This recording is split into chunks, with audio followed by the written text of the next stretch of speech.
Cabin में जो महिला थी, जो सुरक्षा कर्मचारी थी सीआईएसएफ की, साइड से आकर जो है मुझे मेरे फेस पे हिट किया।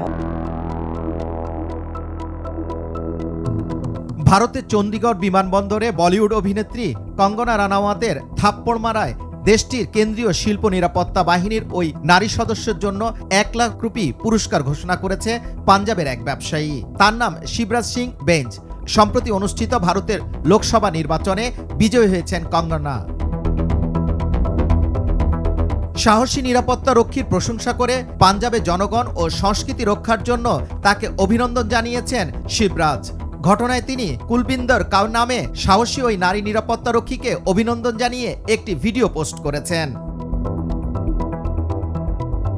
ভারতের লোকসভা নির্বাচনে কঙ্গনা দেশটির ক্ষমতাসীন দল বিজেপির প্রার্থী হয়ে হিমাচল প্রদেশের মান্ডি আসন থেকে প্রতিদ্বন্দ্বিতা করেছেন। গত 6 জুন বিকালে দিল্লি আসার পথে চণ্ডীগড় বিমানবন্দরে অনাকাঙ্ক্ষিত ওই ঘটনার মুখোমুখি হন কঙ্গনা। কৃষক আন্দোলন নিয়ে কঙ্গনা রানাওয়াতের অবস্থানের কারণে তার উপর ক্ষুব্ধ ছিলেন কনস্টেবল কুলবিন্দর কাউর। কঙ্গনা বলেন, ওই কনস্টেবল আমার মুখে আঘাত করে এবং আমার উপর নিপীড়ন করতে শুরু করে। আমি জিজ্ঞাসা করলাম তিনি কেন এটা করেছেন। নারী নিরাপত্তা রক্ষী জানান যে তিনি কৃষক আন্দোলনের সমর্থন করেন। এক ভিডিও বার্তায় কঙ্গনা জানান, আমি নিরাপদ আছি, কিন্তু আমি উদ্বিগ্ন পাঞ্জাবে যেভাবে উগ্রবাদ বাড়ছে তা আমরা কিভাবে সামলাবো। ভিডিও বার্তায় দেখা যায় ক্ষুব্ধ কুলবিন্দর কাউর উপস্থিত লোকজনের সঙ্গে কথা বলছেন। ভিডিওতে তাকে বলতে শোনা যায়, কঙ্গনা বলেছিলেন কৃষকরা দিল্লিতে বিক্ষোভ করছে কারণ তাদের 100 বা 200 রুপি দেওয়া হয়েছিল।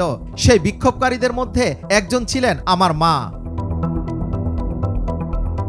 কৃষক আন্দোলন নিয়ে কঙ্গনার অবস্থানের কারণে তার উপর ক্ষুব্ধ ছিলেন কনস্টেবল কুলবিন্দর। ঘটনাটির পর তাকে চাকরি থেকে বরখাস্ত করা হয়েছে। তার বিরুদ্ধে একটি মামলা দায়ের করা হয়েছে।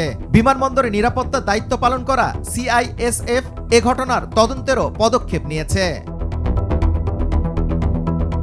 কুলবিন্দরের বিরুদ্ধে এ ব্যবস্থার প্রেক্ষিতে তার পক্ষে দাঁড়ানোর ঘোষণা দিয়েছেন এই নিরাপত্তা রক্ষীর ভাই শের সিং মাহিভাল, যিনি নিজে একজন কৃষক আন্দোলনের সংগঠক। তিনি বলেন, সংবাদের খবরে আমি চণ্ডীগড় বিমানবন্দরের ঘটনা সম্পর্কে জানতে পেরেছি।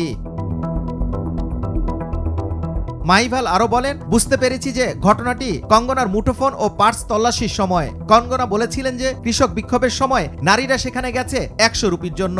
ওই তর্কাতর্কির মধ্যে আমার বোন ক্ষুব্ধ হওয়াটাই স্বাভাবিক, সেটা থেকে ঘটনাটি ঘটেছে। যুবরাজ ফয়সাল, নিউজ ডেস্ক, ভোরের কাগজ।